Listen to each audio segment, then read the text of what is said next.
بسم اللہ الرحمن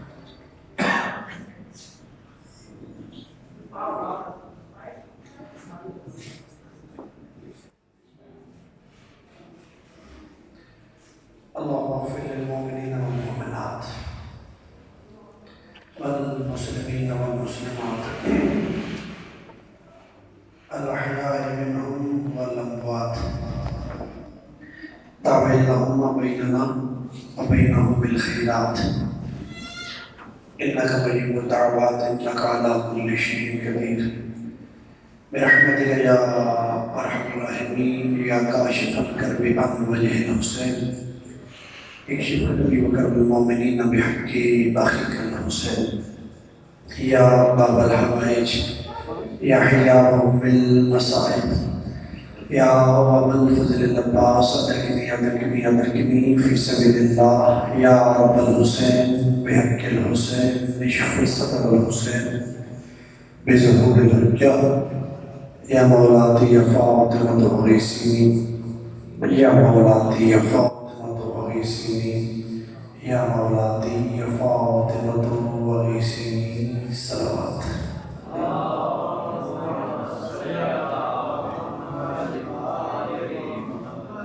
أعوذ بالله السميع العليم من الشيطان اللعين الرجيم بسم الله الرحمن الرحيم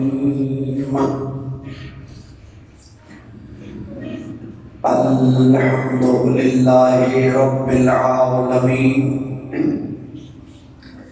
الصلاة والسلام على النبي الأمي القرشي الأبدعي الملكي المدني العربي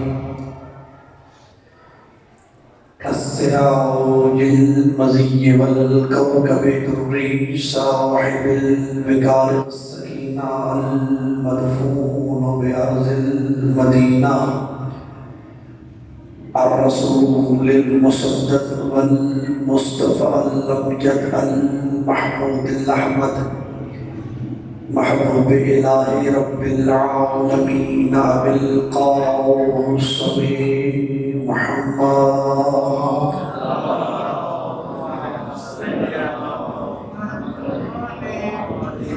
أما بعد فقد قال الله تبارك وتعالى في كلامه المجيد ومتكلم في كتابه الحميد وأصدق الصادقين وقوله الحق بسم الله الرحمن الرحيم إنما يريد الله ليذهب عنكم الرجس أهل البيت ويطهركم تطهيرا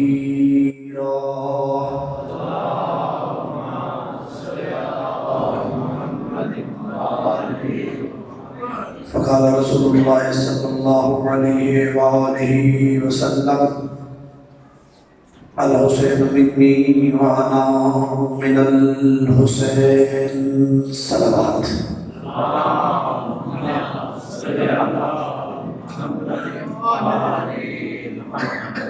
دعائے خالق اکبر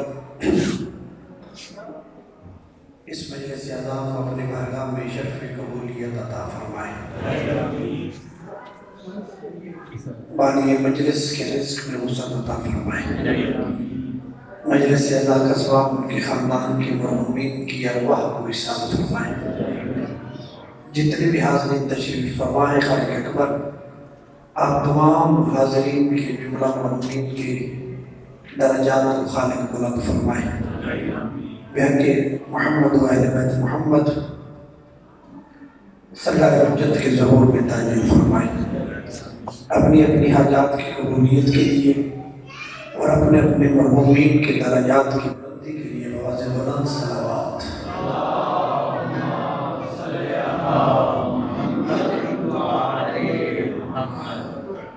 مختصر سا ٹائم جی بسم اللہ السلام علیکم میں کوئی لمبا موضوع آپ کے سامنے بیان نہیں کروں گا تو اس ٹائم میں ارادہ ہے کہ تھوڑا سا تعارف کرواؤں حضرت امام موسیٰ کاظم علیہ السلام آپ بولیں یا نہ بولیں توجہ کرے بس، آپ کی توجہ ہی میرے لیے کافی ہے۔ حضرت امام جعفر صادق علیہ السلام کو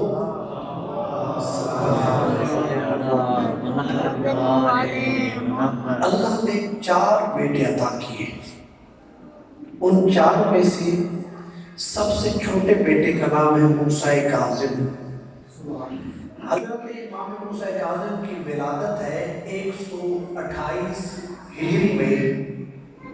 والد کا نام امام جعفر صادق، والدہ کا نام جناب حمیدہ خاتون۔ حضرت کی شہادت ہے 183 ہجری میں۔ تو جناب موسیٰ کاظم علیہ السلام کی عمر مبارک ہوگی 53 سال۔ واضح ہوگی یہ بات؟ بسم اللہ، تھوڑا سا بسم اللہ سبحان اللہ کرتے رہیے گا تاکہ مجھے پتہ چلے کہ میری بات آپ تک پہنچ رہی ہے۔ میں پھر دہراتا ہوں کہ یہ باتیں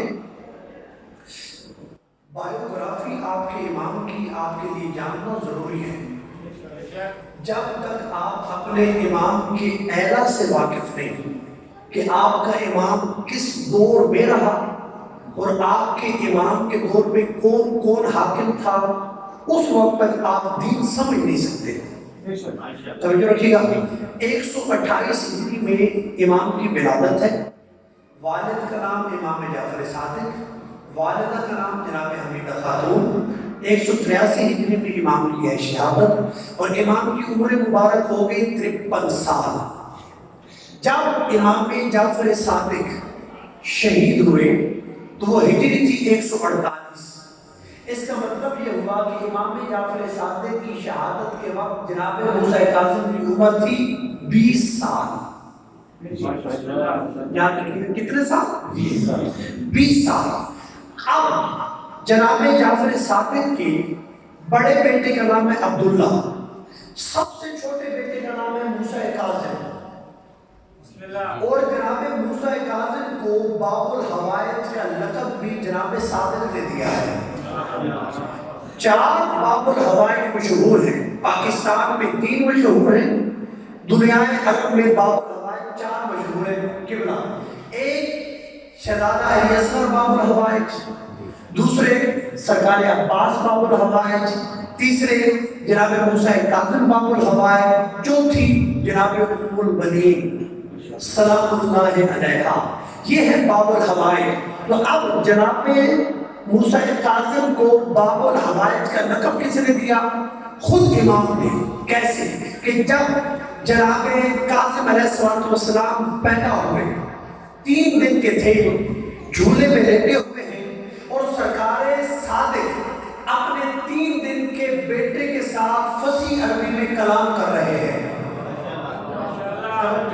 فصیح عربی میں کلام کر رہے ہیں۔ جب امام صادق کا ایک صحابی امام کو ملنے آیا، امام نے اسے گھر بلا لیا۔ اب وہ صحابی کہتا ہے کہ جب میں گھر میں داخل ہوا امام عربی میں کلام کر رہے ہیں، اور وہ ایسی عربی ہے، ایسے سوال ہیں، ایسے جواب ہیں کہ جو میری سمجھ سے باہر ہے۔ میں امام کو بولتے ہوئے دیکھ کے ہنسنے لگ گیا کہ امام کے سامنے تو بندہ ہی کوئی نہیں، امام کلام کس سے کر رہے ہیں، امام بات کس سے کر رہے ہیں۔ تو اب جب میں آگے بڑھا، پہلے حیران تھا کہ امام کلام کس سے کر رہے ہیں، جب آگے بڑھا تو میں نے دیکھا 3 سال کا بچہ اپنے باپ کے سوال کے جواب میں ویسا ہی کلام کر رہا تھا جیسے امام کلام کر رہے تھے۔ اس کا مطلب یہ ہوا کہ جناب علی ہی پیدا ہوتے نہیں بولے، علی سے لے کے سرکار حجت تک ہر امام کا بولنا پیدا ہوتے ہی ثابت ہے، ثابت ہے۔ علی مولا بھی بولے نبی کے سامنے، حسن بولے علی کے سامنے، حسین بولے علی کے سامنے، زین العابدین بولے حسین کے سامنے، جناب باقر بولے جناب سجاد کے سامنے، اور جناب جعفر صادق بولے جناب باقر کے سامنے، اور جناب کاظم بولے جناب صادق کے سامنے۔ تو ہر امام نے دنیا میں آتے ہی کلام کیا ہے۔ اس وقت اس نے کہا صحابی نے کہ اے امام یہ تو بچہ ہے۔ امام نے کہا خاموش ہو، یہ بچہ نہیں ہے، یہ اللہ کی حجت ہے، اور حجت یہ بچہ نہیں ہے بلکہ اللہ کی طرف سے اللہ نے اسے دنیا میں باب الحوائج بنا کے بھیجا ہے۔ 2-3 دن کے تھے امام کے، جب امام صادق دنیا میں آ گئے تو امامت کس کی ہے؟ جناب صادق کی۔ 148 ہجری میں امام دنیا سے گئے، جناب کاظم کی عمر مبارک کتنی ہے؟ 20 سال۔ اب امامت، میری بات پسند کو آ گیا، اب جب امامت کی باری آئی تو جناب صادق کے بڑے بیٹے عبداللہ نے امامت کا دعویٰ کر دیا کہ میں بڑا ہوں، اس لیے بڑے ہونے کی حیثیت سے جناب جعفر صادق کا وارث بھی میں، ان کی مسند پہ بھی میں بیٹھوں گا، ان کے میراث کی ملکیت میرے پاس اور امامت بھی میرے پاس۔ جب انہوں نے دعویٰ کیا تو جب اصحاب جناب موسیٰ کاظم کے پاس آئے توجہ اور آگے کہنے لگے کہ اے امام، آپ کے بڑے بھائی نے امامت کا دعویٰ کیا ہے۔ امام نے کہا پریشان مت ہو، اپنے ایک خادم کو کہا عبداللہ کو بلا کے لاؤ۔ ایک خادم چلا گیا عبداللہ کو بلانے کے لیے، باقی جو خادم تھے امام کے، امام نے انہیں کہا گھر میں لکڑی اکٹھی کرو۔ گھر کے ذہن میں ہوئی لکڑیاں اکٹھی، پھر کہا کہ انہیں آگ لگاؤ، انہیں آگ لگائی گئی۔ جب جلتی ہوئی آگ جلنے لگی اور شدت اختیار کرنے لگی، امام چلتے چلتے اپنی کرسی کو آگ کے اندر لگا کے اپنے اصحاب کو دین سکھانے لگ گئے۔ امام آگ میں، آگ چل رہی ہے اور امام اپنے اصحاب، میری بات سمجھ آ رہی ہے آپ صاحب؟ امام بتا رہے ہیں لوگوں کو دین۔ امام ہوتے ہی وہ ہے کہ کائنات کا ذرہ ذرہ اس کے اختیار میں ہو۔ اگر امام چاہے تو آگ جلائے گی، ابراہیم کے لیے تو گلزار ہوئی تھی نا۔ اس کا مطلب یہ ہوا کہ جس کا امام بیٹھے ہی اس لیے تھے کہ کائنات کا ذرہ ذرہ جس کے اختیار میں ہے، اللہ نے امامت بھی اسی کو عطا کی۔ آپ جیسے امام تبلیغ کر رہے ہیں، آگ جل رہی ہے کہ عبداللہ گھر میں داخل ہوئے۔ جیسے عبداللہ گھر میں داخل ہوئے تو امام نے اپنے بڑے بھائی کو دیکھ کے کہا کہ اے عبداللہ، اگر تو امامت کا دعویٰ کرتا ہے اور اپنے دعوے میں سچا ہے، میرے ساتھ آ کے بیٹھ جا، میرے ساتھ آ کے بیٹھ جا۔ اگر آپ تجھے کچھ نہیں کہتے یا آپ میرے اختیار میں ہے تو امامت تیرے پاس، تو اس کے اختیار میں تو نہیں تھی، وہ وہیں سے واپس لوٹا، تو یہ فتنہ بھی وہاں پہ ختم ہو گیا۔ اب امام علیہ السلام نے دین کی تبلیغ کرنا شروع کی۔ جتنے بھی ہارون الرشید اس وقت حاکم تھا بنو عباس سے، کہ جب امام کو اللہ نے امامت عطا فرمائی۔ یہ جو بادشاہ ہوتے ہیں ان کی ایک سائیکی ہوتی ہے، ان کی ایک سوچ ہوتی ہے کہ یہ کہتے ہیں کہ تخت ہمارے پاس ہے، اقتدار ہمارے پاس ہے، دولت ہمارے پاس ہے، رعایا ہماری، لیکن عزت سادات کی۔ یعنی یہ کہتے ہیں کہ ہر جگہ پہ ہم جاتے ہیں، بادشاہ بھی ہم ہیں، لیکن ہمارے سامنے اگر ایک سید آ جائے تو لوگ ہمیں بھول جاتے ہیں اور سید کی تعظیم کے لیے کھڑے ہو جاتے ہیں۔ تو اس نے اپنے مشیروں کو بلایا اور بلا کے کہا کہ ایسا کیا کروں کہ امام موسیٰ کاظم قتل بھی کر دوں اور الزام بھی میرے اوپر نہ آئے۔ زمین ہلے تو ہلے، تسی چپ بھی ہو، کوئی تو بولتے رہو میرے بسم اللہ رسالت یا حیدری یا علی، بلند کر کے نعرہ حیدری یا علی،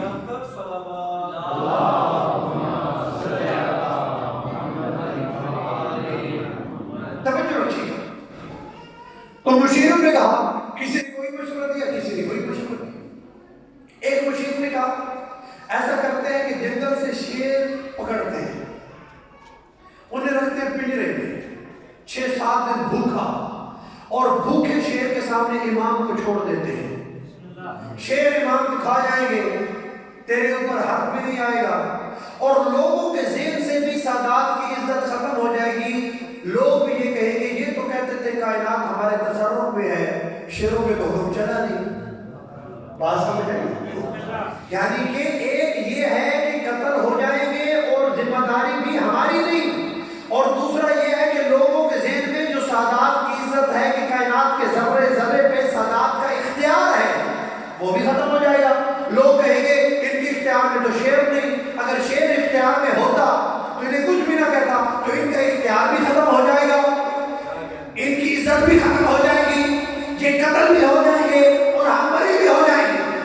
6-7 شیر شکار کیے گئے, پکڑے گئے, پنجرے میں بند رکھے گئے, 6 یا 7 دن انہیں بھوکا رکھا گیا. 6-7 دن تھا. جتنے بھی جانور ہیں ان جانوروں میں بھوک کے اعتبار سے سب سے جنگلی مزاج شیر کا ہے. شیر کو جب بھوک لگی ہو پھر وہ نہیں دیکھتا, وہ آخر حد تک چلا جاتا ہے. اور پھر شیر ہو 7 دن کا بھوکا اور اس کے سامنے گوشت بھی ہو تو وہ حملہ تو شدت کے ساتھ کرے گا نا. توجہ رکھیے گا. اب 7 دن کے بھوکے شیر, ہارون الرشید نے امام موسیٰ کاظم کو بلوایا اور بلا کے کہا, اے امام, یہ ہم نے 6-7 شیر بنوائے ہیں, ان میں سے آپ ہمیں دیکھ کے بتائیں کہ نسلی شیر کون سا ہے. توجہ. اور بعد نسل شیر کون سا ہے تاکہ ہمیں ان کی نسل کا علم ہو سکے. امام نے کہا میں بتا دیتا ہوں. ہارون نے کہا نہیں, یہاں پہ نہیں, اندر داخل ہو کے, اندر داخل ہو کے آپ نے بتانا ہے کہ ان میں سے نسلی کون ہے اور بعد نسل کون سا ہے. آپ اس نے کہا, امام نے کہا ٹھیک ہے پنجرا کھولو. آپ جیسے پنجرا کھولو تو ہارون نے کہا صبر کرو, مجھے تو اوپر جانے دو, ہو سکتا ہے کوئی نکل آئے. یہ اوپر بالکونی میں کھڑا ہو کے دیکھ رہا ہے, اور دیکھ اس لیے کہ میں منظر دیکھوں کہ شیر امام کے ساتھ کرتے کیا ہے.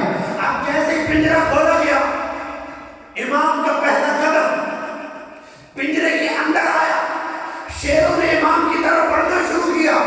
ہارون نے مسکرانا شروع کیا, اپنے وزیروں کو اشارہ کرنا شروع کیا کہ بس اب قریب ہی ہے, ہمارا کام ہونے والا ہے. کہ اچانک منظر بدلا, وہ 6 کے 6 شیر آگے بڑھے. پہلے انہوں نے امام کے قدم پہ بوسہ کیا, پھر اپنا سر جھکایا.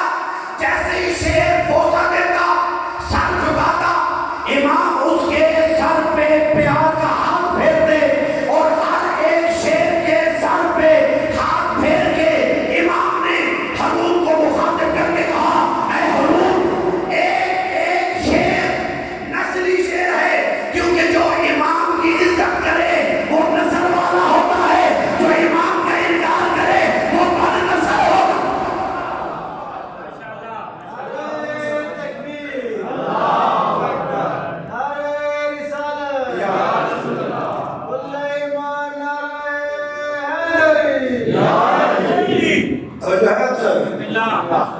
بھائی جانور بھی امام کی عزت کرے تو نسلی ہے.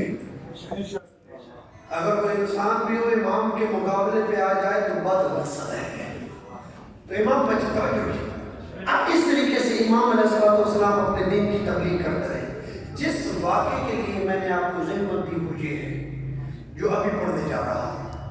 امام کے ایک صحابی ہے جن کا نام ہے علی بن یقطین.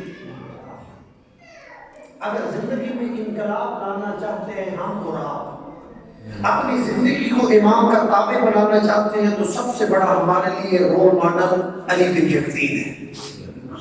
علی بن یقطین کو ہارون الرشید نے خط لکھا کہ اے ہارون الرشید, میں چاہتا ہوں کہ تو میرا وزیر بن, کیونکہ یہ تابع تھا امامت کی.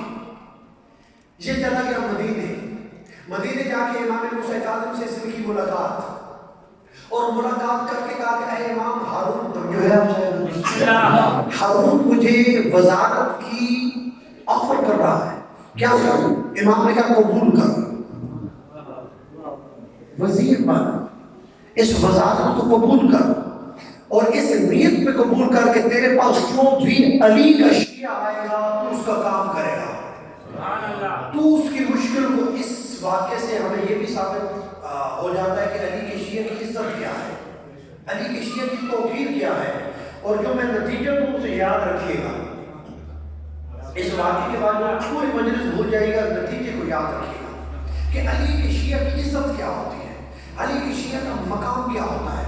تو کہا جو بھی تیرے پاس علی کا شیعہ میں بھیجوں یا وہ خود آئے, تو نے اس کا کرنا ہے کام.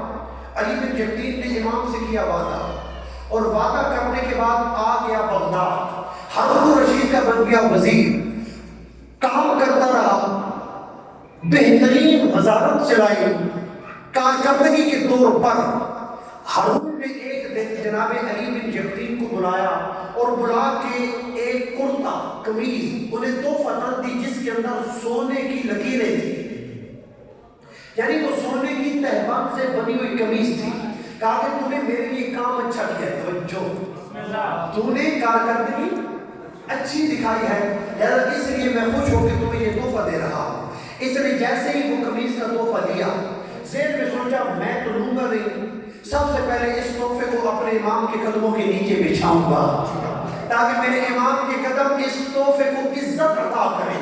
یہ نکلا بغداد سے مدینے آیا، امام کی زیارت کی اور امام کو جا کے کہا کہ اے امام یہ قمیض ہے جس کے اندر سونے کی لکیریں ہیں۔ امام نے کہا بتا نہیں، میں جانتا ہوں، یہ میں آپ کو تحفہ دینے آیا ہوں۔ امام نے کہا یہ تو اپنے پاس رکھ، تیرے کام آئے گی، اسے ذہن میں رکھیے گا، یہ اپنے پاس رکھ، یہ تیرے کام آئے گا۔ اس نے کہا مولا میں تو آپ کو یہ تحفہ دے رہا ہوں۔ امام نے کہا تیرا تحفہ ہو گیا، لیکن یہ میری طرف سے تو اپنے پاس رکھے تو یہ تمہیں کام آئے گی۔ امام کے سامنے پھر کلام تو ہو نہیں سکتا، امام کی بات کو دہرایا بھی نہیں جا سکتا، امام کی بات پہ بات کرنا بھی کفر ہے۔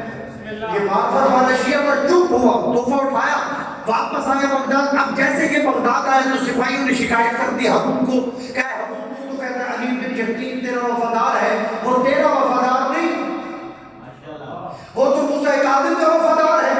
جو تو نے قمیض اسے تحفہ دی ہے وہ اپنے امام کو مدینہ میں دے کے آیا ہے۔ اسے غصہ آیا، چہرے پہ جلال آیا، اس نے کہا جلدی جاؤ اور علی بن جبتین کو گھر سے بلا کے لاؤ۔ اگر علی بن جبتین نے میری دی ہوئی قمیض اپنے امام کو دے دی تو میں سر قلم کر دوں گا۔ اب علی بن جبتین کو جیسے ہی بلایا گیا، ہارون نے غصے میں کہا اے علی بن جبتین میں نے تجھے تحفہ دان قمیض دی ہے اور تو نے اپنے امام کو دے دی ہے۔ اس نے کہا حاکم قمیض تو میں نے امام کو دی نہیں، وہ تو میرے گھر میں پڑی ہے۔ وہ قمیض کیا ہے؟ میرے گھر میں پڑی ہے۔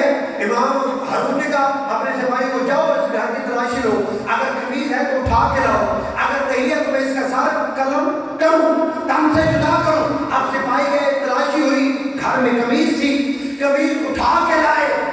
ہارون نے شکایت کرنے والے سپاہیوں کو نوکری سے نکالا اور نکال کے کہا کہ تم نے مجھے علی بن جبتین کے متعلق گمراہ کیا، جیسے کہا کہ اے علی بن جبتین تو میرا باعزت وزیر ہے، مجھے تجھ پہ فخر ہے، میں نے تجھے آزاد کیا، تیرے عہدے کو بڑھایا۔ اتنا سننا تھا مدینے کی طرف منہ کر کے علی بن جبتین کہتا اے امام تیری کریمی پہ علی بن جبتین قربان جائے۔ وہ اتنا کریم ہے کیونکہ ذہن میں آ گئی تھی نا، امام نے کہا تھا کہ یہ قمیض میرے کام آئے گی، تو امام کی بات نے اس کی جان کو بچایا۔ اب آخری بات، یہ کام کرتا رہا، امام کے حکم پہ کرتا رہا، اور ہے بھی اگر حکومت طاغوت کی ہو تو اس میں حصہ ڈالیں تاکہ جتنے بھی ہو سکے تشیعوں کی کام کر سکے، علی کی شیعوں کے لیے آسانیاں میسر کر سکے۔ تو ایک شیعہ ہے امام کا جس کا نام ہے ابراہیم شترمان، والد کا دو طرف سے ان کا نام ہے، ایک اس کا نام ہے ابراہیم شترمان اور ایک ہے ابراہیم بن جمال۔ والد کا نام لیں گے تو ابراہیم بن جمال۔ ویسے شترمان اونٹوں کا وہ کام کرتے تھے، سواری پہ اونٹ کو شتر کہتے ہیں، اونٹوں کی کام کرنے والے کو شترمان کہتے ہیں۔ تو یہ غریب ہو گیا، اس کے پاس کھانے کے لیے کچھ نہیں، یہ کوفہ سے نکلا مدینہ گیا، مدینے جا کے جناب موسیٰ کاظم علیہ السلام سے ملاقات کی۔ تو میری بات آپ تک پہنچ نہیں، امام سے ملاقات کر کے کہنے لگا اے امام غربت ہے، کاروبار کوئی نہیں، پیسہ کوئی نہیں، کھانے کے لیے بھی کچھ نہیں، کچھ کیجیے تاکہ مجھے کوئی نوکری ملے، مجھے کوئی کام ملے۔ امام نے کہا چلا جا بغداد، بغداد میں ایک ہمارا شیعہ ہے جس کا نام ہے علی بن جبتین، کیا علی بن جبتین، بس اس سے ملاقات کر، پھر وہ جانے اور تیرا کام جانے۔ یعنی امام یہ چاہ رہے تھے کہ علی بن جبتین سے ملاقات کرے گا، علی بن جبتین اس ابراہیم کو حکومت میں کوئی نہ کوئی نوکری لے کے دے دے گا اور اس کے لیے آسانی ہو جائے گی۔ اس نے کہا مولا کوئی خط لکھ کے دے۔ امام نے کہا ابراہیم خط کی ضرورت نہیں، تو نے جا کے بس میرا نام لینا ہے، علی بن جختین کے سامنے کیا کرنا ہے؟ صرف میرا نام لینا ہے، پھر اس کے بعد وہ تیرا کام کر دے گا۔ امام کا سلام کیا، یہ چلا گیا بغداد علی بن جختین کو سے ملنے کے لیے، ملاقات کے لیے۔ اب علی بن جختین کی بدبختی یا علی بن جختین کی نااہلی یا علی بن جختین کی غفلت سمجھے یا امام کی حکمت سمجھے کہ امام سمجھانا چاہ رہے ہو اور اس کی یادداشت ختم ہو گئی ہو۔ جیسے ابراہیم بن جمال پہنچا بغداد، ایک دن ملنے کے لیے گیا، اس کے پاس حکومت کے کام اتنے زیادہ تھے کہ ملاقات نہیں کر سکا۔ دوسرے دن پھر گیا، علی بن جختین پھر توجہ نہ کر سکا۔ تیسرے دن پھر گیا ابراہیم، لیکن اس کے پاس اتنے امور تھے کہ وہ اس سے ملاقات نہیں کر سکا۔ اب ابراہیم واپس مدینے نہیں آیا، کوفہ لگا گیا، مایوس ہو گیا۔ کوفہ جا کے مایوس ہو گیا کہ میں امام کے پاس بھی گیا، امام نے مجھے بغداد بھی بھیجا، پھر علی بن جختین سے میری ملاقات بھی نہیں ہوئی، میرا معاملہ بھی حل نہیں ہوا۔ پھر اس نے کہا کہ میں اب مدینے جا کے علی بن جختین کی شکایت نہیں کرتا، کوفہ چلا جاتا ہوں۔ یہ کوفہ چلا گیا۔ علی بن جختین امور سلطنت میں مصروف رہا۔ کچھ عرصے کے بعد اس کے ذہن میں شوق زیارت پیدا ہوا۔ اس نے کہا کیوں نہ مدینے جا کے اپنے امام کے چہرے کی زیارت کروں اور اپنے امام سے دعا لے کے آؤں۔ اب یہ بھی بغداد سے نکلا، مدینے گیا۔ جب مدینے امام کے دروازے پہ پہنچا، دست الباب کیا، اندر سے امام کا خادم آیا۔ اس نے کہا خادم کو کہ جاؤ، جا کے امام کو بتا کہ علی بن جختین آپ کی زیارت کے لیے آیا ہے۔ خادم گیا، خادم نے امام کو کہا کہ اے امام آپ کا شیعہ علی بن جختین آپ سے ملنے آیا ہے۔ امام نے اسے کہا اے خادم جا کے اسے میرا جواب دے کہ امام تجھ سے ملاقات کی غرض نہیں رکھتا، امام تجھ سے ملنا نہیں چاہتا، توجہ، امام تجھ سے ملاقات نہیں کرنا چاہتا۔ اب علماء نے لکھا ہے کہ جب خادم نے آ کے علی بن جختین کو بتایا کہ امام آپ سے ملاقات نہیں کرنا چاہتے، تو ان کے پاؤں کے نیچے سے زمین نکل گئی، یعنی کہ اس حالت میں وہ چلے گئے کہ وہ اپنا ایک پاؤں اٹھا کے دوسری جگہ پہ رکھنے کے قابل ہی نہیں تھے کہ امام ناراض۔ بھائی یعنی کہ وہ یہ سوچنے لگی کہ امام ناراض ہے، اور اگر امام ناراض ہوا اور میں مر گیا تو میں تو ہلاک ہو گیا، کیونکہ امام کے رضا کے بغیر اگر کوئی مر جائے میری تو موت حرام کی موت ہوگی۔ اب یہ پریشان، نہ ادھر ہو سکے نہ ادھر ہو سکے، نہ پاؤں اٹھا سکے۔ اس نے کہا خادم سے جا کے بتا کہ علی بن جختین آیا ہے۔ خادم نے کہا میں نے یہی بتایا کہ علی بن جختین آیا ہے۔ کچھ دیر کھڑا رہا۔ اب علماء نے لکھا یا خادم کی ذریعے یا امام پھر خود آئے، اور امام کو اس نے سلام کیا، امام نے جواب نہیں دیا۔ اس نے کہا مولا کیا غفلت ہو گئی ہے، کیا غلطی ہو گئی ہے؟ تو امام نے علی بن جختین کو دیکھ کے کہا اے علی بن جختین، تیرے پاس علی کے شیعہ کو ملنے کے لیے وقت نہیں ہے، میرے پاس تجھے ملنے کے لیے وقت نہیں ہے۔ یعنی تیرے پاس اتنا وقت نہیں ہے کہ تو علی کے شیعہ سے ملاقات کرے، پھر میرے لیے تمہارے لیے بھی وقت کوئی نہیں۔ اس نے کہا مولا غلطی کیا ہوئی؟ توجہ، مولا غلطی کیا ہوئی؟ مولا نے کہا میں نے ایک علی کے شیعہ جس کا نام ہے ابراہیم، بسم اللہ قبلہ، جس کا نام ہے ابراہیم، اسے بھیجا بغداد، تو نے اس کی طرف توجہ ہی نہیں کی، تو نے اس سے ملاقات نہیں کی، لہذا اس لیے میں تجھ سے ملاقات نہیں کروں گا۔ علی بن جختین نے کہا مولا بتائیے اس کا ازالہ کیا ہے؟ امام نے کہا جب تک ابراہیم راضی نہیں ہوتا اس وقت تک میں راضی نہیں ہوں گا، جب تک میں راضی نہیں ہوں گا اس وقت تک نبی راضی نہیں ہوگا، جب تک نبی راضی نہیں ہوگا اس وقت تک خدا راضی۔ یہ پورا سلسلہ ہے نا کہ ایک ناراض ہے تو پھر پورا سلسلہ ناراض، ایک راضی ہے تو پھر پورا سلسلہ راضی۔ اس نے کہا مولا وہ رہتا کہاں ہے؟ امام نے کہا کوفہ میں۔ اب یہاں پہ دو باتیں اگر آپ کہیں میں کروں۔ اس نے کہا مولا سفر زیادہ ہے، مولا نے کہا سفر زیادہ نہیں، جنت البقیع چلا جا، میرے والد جعفر صادق کی قبر کے پاؤں کی طرف 2 رکعت نماز پڑھ، نماز پڑھنے کے بعد میرے والد کو اس کی جدہ فاطمہ کا واسطہ دے، پھر سفر جانے اور فاطمہ جانے۔ جناب علی بن جختین آئے اور انہوں نے آگے ایک اور روایت بھی ہے، مطلب وہ مضبوط ہے یا کمزور ہے، میں اسے کمزوری سمجھ رہا ہوں لیکن اس کے حوالے سے میں بیان نہیں کر رہا، جو مضبوط ہے وہ میں نے بیان آپ کے سامنے کر دی۔ 2 رکعت نماز پڑھی، دعا مانگی، وسیلہ دیا، سفر جو ہے وہ یہ سمجھ لیجئے کہ پلک جھپکنے میں وہ ابراہیم کے دروازے پہ موجود تھا۔ ڈاکٹر باپ یہ اندر سے ابراہیم بن جمال باہر آئے، جیسے دیکھا ابراہیم نے کہ میرے دروازے پہ علی بن یقین آیا ہے، وہ ہے نا کہ وزیر اتنا بڑا شخص اور میرے دروازے پہ چل کے آیا ہے۔ جیسے ابراہیم کو جناب علی بن یقین نے دیکھا نا، میں تو یہ کہتا ہوں انہوں نے ہاتھ جوڑ کے کہا ہوگا اے ابراہیم مجھے معاف کر، تو ناراض ہے۔ ابراہیم نے کہا میں تو کوئی ناراض نہیں۔ ابراہیم کوفہ بغداد سے مدینے نہیں گئے تھے نا، کوفہ واپس آئے تھے، توجہ ہے نا، یہ بات ذہن میں ہے۔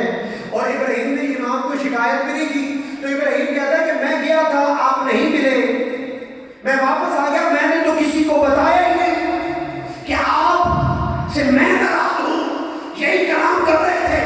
علی بن یقین نے کہا تو ناراض ہے مجھے معاف کر۔ اس نے کہا میں نے تو بتایا ہی کسی کو نہیں۔ علی بن یقین نے کہا چپ کر، یہ جو تو ابھی بات کر رہا ہے یہ بھی میرا امام سن رہا ہے، یہ بھی میرا امام بات سن رہا ہے، مجھے میرے امام نے بتایا ہے کہ ابراہیم تجھ پہ ناراض ہے لہذا مجھے معاف کر۔ ابراہیم نے کہا میں نے تجھے معاف کیا۔ کہا نہیں ایسے نہیں، مجھے لکھ کے دے۔ کہا میں نے معاف کیا، لکھنے کی ضرورت ہی نہیں۔ اس نے پھر کہا نہیں مجھے لکھ کے دے تاکہ میرے پاس کوئی ثبوت ہو۔ اس نے لکھ کے بھی دیا۔ پھر علی بن یقین نے کہا ایک اور کام کر ابراہیم کو۔ اس نے کہا کیا؟ کہا میں زمین پہ اپنا چہرہ رکھتا ہوں، تو اپنا پاؤں میرے رخسار پہ رکھ۔ یہ ہے علی کی شیعہ کی شان۔ میں اپنا چہرہ رکھتا ہوں زمین پہ اور تو جوتی اتار کے اپنے پاؤں کو میرے رخسار پہ رکھ، تاکہ اپنے امام کو جا کے میں تیرے پاؤں کا جو مٹی ہے وہ دکھاؤں اور کہوں کہ اے امام میں علی کی شیعہ کو اپنے آپ سے راضی کر کے آیا۔ ابراہیم بن جمال نے کہا یہ تو میں نہیں کر سکتا۔ علی بن یقین نے کہا نہیں یہ تو کرنا پڑے گا۔ اب علی بن یقین نے اپنا چہرہ زمین پہ رکھا، ابراہیم بن جمال نے اپنا پاؤں علی بن یقین کے چہرے پہ رکھا، رخسار پہ رکھا۔ علماء نے جملہ لکھا کہ جب ابراہیم بن جمال نے اپنا پاؤں جناب علی بن یقین کے رخسار پہ رکھا تو اللہ کو مخاطب کر کے علی بن یقین نے کہا کہ اے اللہ تیری حجت کو منوانے کے لیے میں جتنا گر سکتا تھا گر گیا، اے اللہ آپ اپنی حجت مجھ سے راضی کروا۔ توجہ نہیں کیا؟ اس کا مطلب کیا ہوا کہ جو علی کا شیعہ ہے اس کی توہین حرام ہے، جو علی کا شیعہ ہے اس سے بد کلامی حرام ہے، جو علی کا شیعہ ہے اس کو مارنا جائز نہیں، جو علی کا شیعہ ہے اس سے ناراض ہونا، یہی پیغام ہے جو دے رہا ہوں اگر آپ نے توجہ کر لی، اس سے ناراض ہونا بھی، اسے تکلیف پہنچانا بھی۔ اگر آپ میں سے کوئی علی کا شیعہ ہو جو آپ کے دوستوں میں ہو، جو آپ کے رشتہ داروں میں ہو اور آپ اس سے ناراض ہو تو یہ کہہ کے معاف کر دیجئے کہ یہ علی کا شیعہ ہے۔ چلے چھوڑیے، گھر کے اندر بیوی ہے نا، بیوی کے اوپر ہم حاکم ہوتے ہیں، باہر ہمیں بات کرنی نہیں آتی اور بیوی کے اوپر آ کے ہم حکم چلاتے ہیں، پھر بیوی پہ ہاتھ بھی اٹھاتے ہیں، پھر بیوی کے ساتھ بد کلامی بھی کرتے ہیں، پھر بیوی اگر کوئی کمی بیشی کر لے تو ہم اس کے ساتھ لڑتے بھی ہیں۔ یہ سوچ کے اس کے ساتھ نہ لڑا کرو کہ یہ بھی علی کی شیعہ ہے۔ میری بات پہنچے؟ ہاں جی، یعنی وہ آپ کی بیوی بھی تو علی کی شیعہ ہے نا۔ یہ سوچ کے کہ یہ علی کی شیعہ ہے اس لیے اس کی توہین مجھ پہ حرام ہے، اگر میں نے اس کی توہین کی تو میرا امام مجھ سے ناراض ہو جائے گا، تو یہ بھی عبادت ہے۔ یہ بھی آپ کو علی کے شیعوں میں کھڑا کرنے کے لیے کافی ہے۔ بات یہ کتنی مشکل بات ہے، صرف آپ نے نیت کر لیا کہ یہ میری بیوی ہے، علی کی شیعہ ہے، میں نے اس کی عزت کرنی ہے، کیوں؟ علی کے لیے۔ سلوات دیا میں اور دو باتیں میں کل کے مسائل کی طرف ہوں۔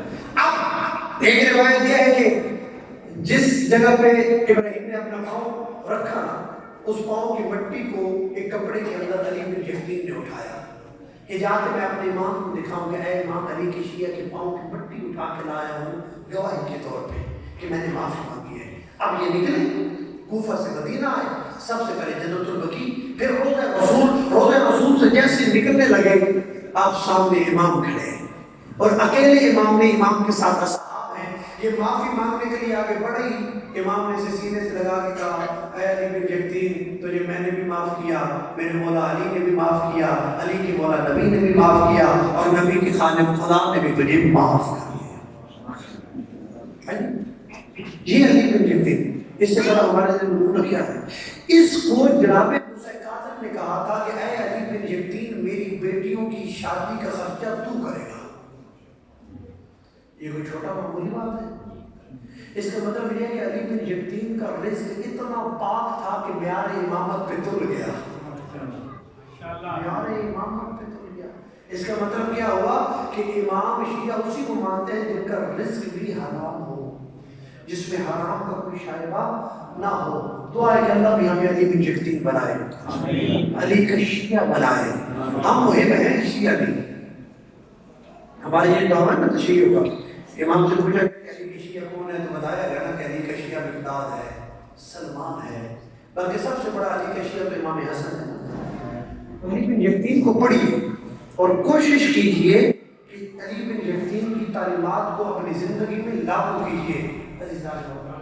بس جنہوں نے دنیا کو دین سکھایا انہیں کو لوگوں نے لوٹ لیا۔ میں نے لمبا مسائل نہیں پڑھنا، پڑھنے والے حاضرین تشریف فرمائیں، میرا ٹائم بھی ختم ہو گیا۔ بس ایک تبرک کا جملہ جناب موسیٰ کاظم علیہ السلام کی شہادت آخر والے ذاکر آپ کو پڑھ کے سنائیں گے۔ میں ایک دربار کا جملہ آپ کے سامنے بیان کروں۔ آئی مروا کے، چادر لٹوا کے، بال کھلوا کے، ہاتھ بدوا کے، اپنے بھائی کی لاش سے ایسے گزری جیسے لگتی ہی کچھ حسین بھائی جانا صاحب فرماتے ہیں کہ یہ جو جملہ پڑھا جاتا ہے نا کہ اپنے بھائی کی لاش سے ایسے گزری جیسے لگتی ہی کچھ نہیں، یہ جملہ غلط ہے کہ بھائی ہو حسین جیسا، بہن ہو زینب جیسی، اور چپ کر کے گزر جائے۔ لوگوں نے پوچھا پھر روایت ہے کیا، تو وہ روتے تھے اور روک کے کہتے تھے کہ جب بھائی کی لاش کے قریب سے گزرنے لگی نا تو علی کی بیٹی نے اپنے آپ کو اونٹ کی پشت سے زمین کربلا پہ گرایا۔ پھر وہ روتے تھے اور رو کے کہتے تھے لوگوں مجھ سے پوچھو اتری تو اپنی مرضی سے، بھائی کی لاش سے اٹھی کیسے؟ لوگ مجھ سے بتائیے بھائی کی لاش سے کیسے اٹھی؟ رو کے کہتے تھے جب تک زینب کی پشت تازیان برداشت کرتی رہی۔ اجر اللہ، جب پشت نے پشت کی برداشت ختم ہو گئی، علی کی بیٹی نے اپنے بھائی کی لاش کو چھوڑا۔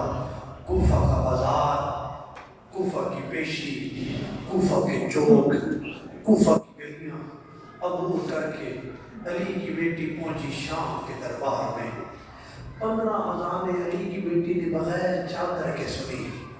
علماء کہتے ہیں کہ جہاں سے پاؤں اٹھاتی تھی زمین کا رنگ تبدیل ہو جاتا تھا۔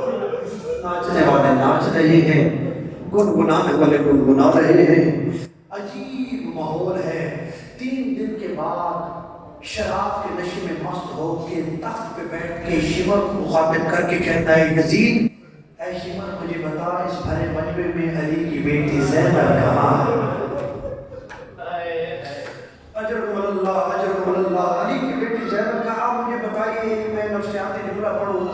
آپ کے گھر کی پردہ دار اگر آپ کے سامنے ہو اور کوئی شخص دور سے کھڑک ہو کے آپ کے پردہ دار کی طرف ہاتھ کا اشارہ کرے، انسان کی غیرت برداشت نہیں کرتی۔ اللہ جانے سجاد کی غیرت نے اس وقت کیسے برداشت کیا ہوگا کہ جب شمر نے ہاتھ کا اشارہ کر کے کہا ہوگا کہ وہ جو سامنے بیویوں کے جھرمٹ میں کھڑی ہے نا وہ ہے علی کی بیٹی زینب۔